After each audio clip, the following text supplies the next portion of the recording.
Ruling है related to expat salaries. जैसे India के अंदर अगर बाहर की कोई कंपनी ऑफिस खोलती है जिसे बोला जाता है प्रोजेक्ट ऑफिस, तो बाहर से उस हेड ऑफिस के जो एम्प्लॉयज इंडिया के अंदर काम कर रहे होते हैं उन्हें बोला जाता है एक्सपैट एम्प्लॉयज। तो अब एक्सपैट एम्प्लॉयज की अगर सैलरी मेरा प्रोजेक्ट ऑफिस दे रहा है तो क्या उसके ऊपर आरसीएम लगेगा या नहीं लगेगा, इससे रिलेटेड एक एडवांस रूलिंग आई महाराष्ट्र अथॉरिटी की। इस वीडियो में हमने डिस्कस करा है इस एडवांस रूलिंग को। फ्रेंड्स, सबसे पहले समझते हैं brief facts of the case, जिसके अंदर ये कहा गया हिताची पावर जिसका एक प्रोजेक्ट ऑफिस था वो इस केस के अंदर है एप्लीकेंट। जो हमारा एप्लीकेंट है वो क्या है एक्चुअल में, वो एक प्रोजेक्ट ऑफिस है अपनी मेन कंपनी का, जिसे हम बोलेंगे हेड ऑफिस। इसका हेड ऑफिस जो है वो जर्मनी में है और हेड ऑफिस का जो नाम है वो भी Hitachi power Europe जीएमबीजे।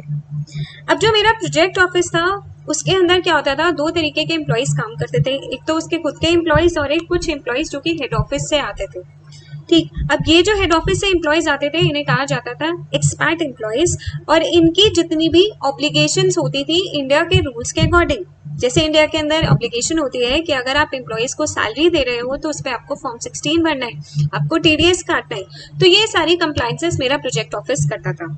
However, salary to these employees is directly paid by the office in their bank accounts. क्योंकि ये जो मेरा एम्प्लॉय होता था, एम्प्लॉय भी बाहर का होता था और हेड ऑफिस जो है वो भी बाहर होता था, तो इसीलिए फॉरेन करेंसी में ही हेड ऑफिस जो है वो डायरेक्टली इन एक्सपैट एम्प्लॉयज को सैलरी की पेमेंट कर देता था।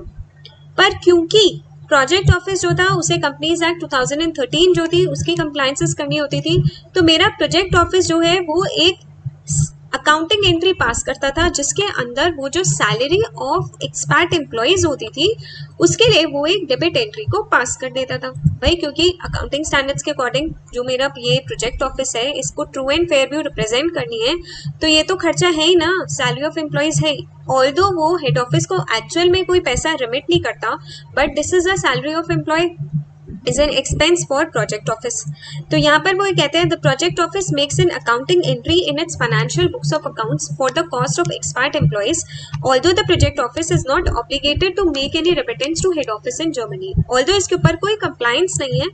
कुछ रेमिटेंस इसे नहीं करनी है, पर इसे एंट्री पास करनी पड़ेगी क्योंकि इसे कंपनीज एक्ट 2013 जो है उसके साथ कंप्लाई करना है। अब हमारे सामने इश्यूज क्या हैं उन्हें समझते हैं। इश्यू ये आता है कि प्रोजेक्ट ऑफिस ने ये जो खर्चा बुक करा है कॉस्ट ऑफ एक्सपैट एम्प्लॉयज का, क्या इसके ऊपर इसे आरसीएम के अंदर जीएसटी पे करना चाहिए या फिर जीएसटी पे नहीं करना चाहिए, क्योंकि ये एम्प्लॉयज बाहर के,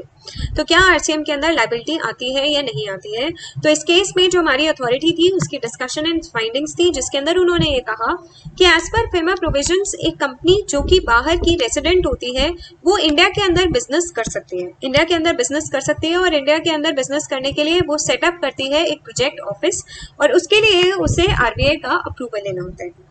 अब क्वेश्चन ये आता है कि बाहर की कंपनी इंडिया के अंदर कब प्रोजेक्ट ऑफिस सेटअप करती है, तो वो भी इन्होंने कहा कि a foreign company can establish a project office in India, India के अंदर प्रोजेक्ट ऑफिस बनाएगी provided the foreign company has been awarded a project to be executed by the government और प्राइवेट सेक्टर, कि गवर्नमेंट या फिर private sector ने अगर आपको कोई प्रोजेक्ट अवॉर्ड करा है तभी आप यहाँ पर एक प्रोजेक्ट ऑफिस जो है उसे एस्टैब्लिश करोगे। जो प्रोजेक्ट ऑफिस होगा उसके अपने खुद के एम्प्लॉयज होते हैं और प्रोजेक्ट ऑफिस के अंदर कुछ हेड ऑफिस जो है उसके भी एम्प्लॉयज होते हैं, और इन एम्प्लॉयज को बोला जाता है एक्सपैट एम्प्लॉयज जो कि वर्क करते हैं प्रोजेक्ट ऑफिस इन इंडिया में।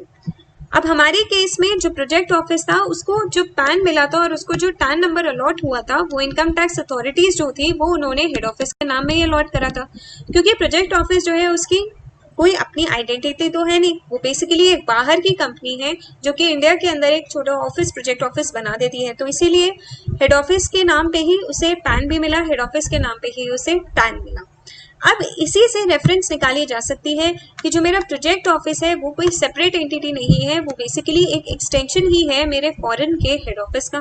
क्योंकि पैन और टैन और तब की जो एक्सपैट एम्प्लॉयज हैं वो भी सारे बाहर से इंडिया के अंदर आके काम कर रहे हैं, तो इस ग्राउंड्स पे बोला जा सकता है कि जो मेरा हेड ऑफिस है दैट इज बेसिकली जो मेरा प्रोजेक्ट ऑफिस है that is basically an extension of the head office. Thus, it can be said that the expat employees who are the employees of the head office are also the employees of project office, because हमारे case में project office और head office जो है वो दोनों same है. तो हम ये कह सकते हैं कि ये जो मेरे project office के में expat employees काम करने आ रहे हैं, ये मेरे project office के भी employees हैं. तो इसका मतलब कि प्रोजेक्ट ऑफिस और जो एक्सपर्ट एम्प्लॉयज़ हैं इनके बीच में एक एम्प्लॉयर एंड एम्प्लॉय वाली रिलेशनशिप बन गई. एंड क्योंकि यहाँ पर एम्प्लॉयर एंड एम्प्लॉय की रिलेशनशिप स्टैब्लिश हो गई between project office and expert office in view of schedule 3 of the CGST act. अगर हम शेड्यूल 3 देखते हैं CGST एक्ट का, तो उसके अंदर बोला जाता है कि एम्प्लॉयर एम्प्लॉय को जो भी सैलरी देता है उसके ऊपर GST नहीं लगता है. तो यहाँ पर एज पर द सर्विसेज जो कि एम्प्लॉयर को देता है in course of relation to his employment, कि अगर मेरे एम्प्लॉय ने एम्प्लॉयर को कोई सर्विसेज दी हैं तो फिर उन सर्विसेज के ऊपर, because it is under employer and employee relationship, तो एज पर शेड्यूल 3 इसके ऊपर कोई भी GST जो है वो नहीं लगेगा. तो इस केस में भी जो एक्सपर्ट एम्प्लॉयज़ हैं जो इंडिया की एंटिटी को, प्रोजेक्ट ऑफिस को जो सर्विसेज दे रहे हैं, वो भी सर्विसेज जो है वो एम्प्लॉयर एम्प्लॉय की रिलेशनशिप के अंदर कवर हो जाती हैं. और इसी कारण हमारी ये जो ट्रांजैक्शन होगी इसके ऊपर भी GST नहीं लगेगा. तो फ्रेंड्स, ये थी हमारे वीडियो. होप सो आपको वीडियो अच्छी लगी हो. अगर वीडियो अच्छी लगी हो तो आप मेरे वीडियो को लाइक करें, ज़्यादा से ज़्यादा शेयर करें और मेरे चैनल को सब्सक्राइब करें. Thank you.